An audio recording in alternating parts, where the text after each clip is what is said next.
Hey guys, my name is Ryan. And my name is Miska. Welcome to Overwatch Central. So, unfortunately, in a lot of ways, the meta has never been staler. Yet I feel that people's opinions, most certainly our own, have changed when it comes to more off-meta picks. We've spoken to the likes of Valkyrie in the past about Farah, and recently we spoke to our Hanzo main friend Mistronomus about playing him at a high skill level, and that really got us thinking. Today we want to go over some of the out of favour heroes, why they are so out of the loop, and when actually it might be a good time to throw the rulebook out the window and go off meta. Before we begin, it's worth adding that this video won't reflect high level competitive play alone, even though it's a good reference point. We'll be using that along with pick rates in the full competitive ladder alongside personal experience in both quick play and ranked.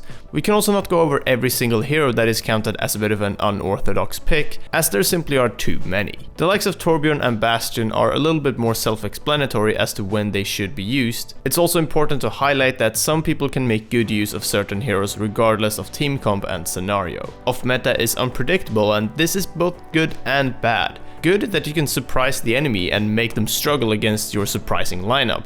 Bad because it can be inconsistent, and the time that it takes you to go, okay, offensive Torbjorn on the payload isn't quite working, is wasted time.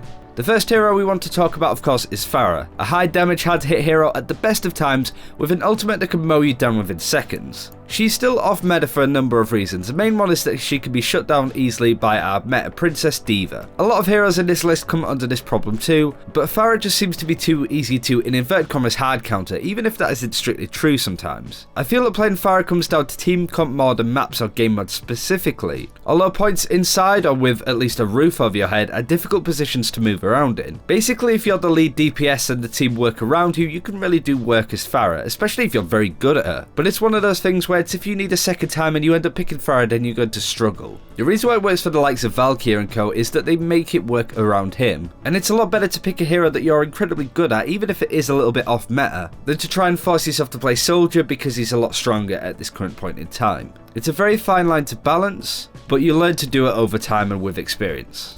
Second on the list is Reaper, and he's just not as strong as he once was with Nano Boost. And without that Nano Boost, and even with it a lot of the time, he does struggle in the current meta. Sometimes he can do work against tanks, but not against all three at once. Or even four sometimes. Getting all those shotgun pellets to land on Roadhog does mean a lot of damage, but you can't rely on that happening every single time with so much stuff in the way. Against an Ana heal grenade and D.Va mitigation, he can't really do as much damage as he'd initially like to. But when is he good then? Well, on control he can actually still be a pretty strong pick. You still gotta be comfortable with him though and know who your prime targets are. And you should also look to maybe pick him up against teams that are playing without a D.Va, and definitely against teams that are playing with the likes of Winston and co. So a lot of it comes down to how many tanks they have and which tanks those are. Just to say it once again, D.Va can really make Reaper's life a lot harder. Roadhog and Zarya are a bit 50-50, and against Reinhardt and Winston, Reaper should do alright.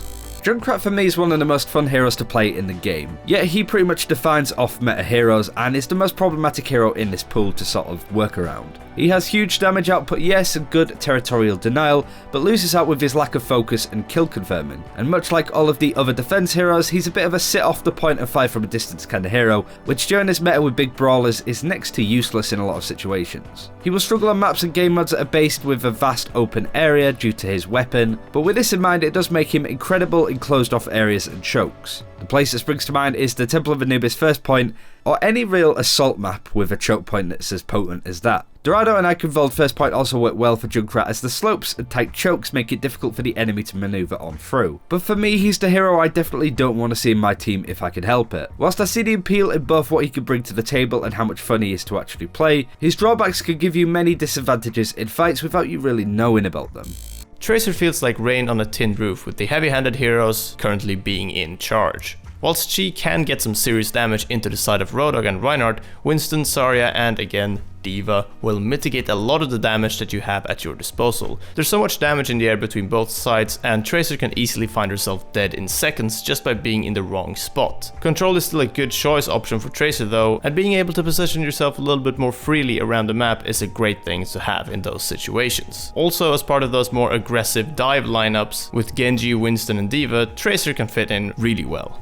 Mercy was a must pick for a long time, but now finds herself bottom of the barrel for support options, even to Symmetra currently. Her survivability is the crux here, being far too easy to pick off and have an unrewarded playstyle of hiding, letting people die and then resurrecting them. Mercy is one of my favourite heroes to play, and definitely like to pick her up as much as possible, but there are so many other support options that do their jobs better. The only time you might want to pick up a Mercy is if you're paired up with an intense DPS player, then damage boosting the shit out of them isn't really a bad choice. If you've got a spinning plates, then Mercy could work, but you really need to realise how much pressure rests on your shoulders to just survive. But really, she is the definition of a grey area. She's both really good and really bad, which makes her overall just a bit And on to basically the main one, Hanzo. He's definitely off meta and there are quite a few reasons behind this. The main one is that he's very inconsistent in the wrong hands. This is due to the arrows being very inconsistent, the hero being incredibly reliant on the person playing them being good at aiming, and he's far from a skirmisher and likes to fight on distances, which is hard with the likes of D.Va flying into your face nowadays. We don't need to poke and prod much about with this one, as we recently did a video talking about Hanzo and when to pick him with our friend Mist. Much like Junkrat, he struggles with fighting on the point, which can be problematic. Also, he's inconsistent at best, but is surprisingly good against triple tanks actually. Sonar Arrow can give you the advantage in pretty much any fight,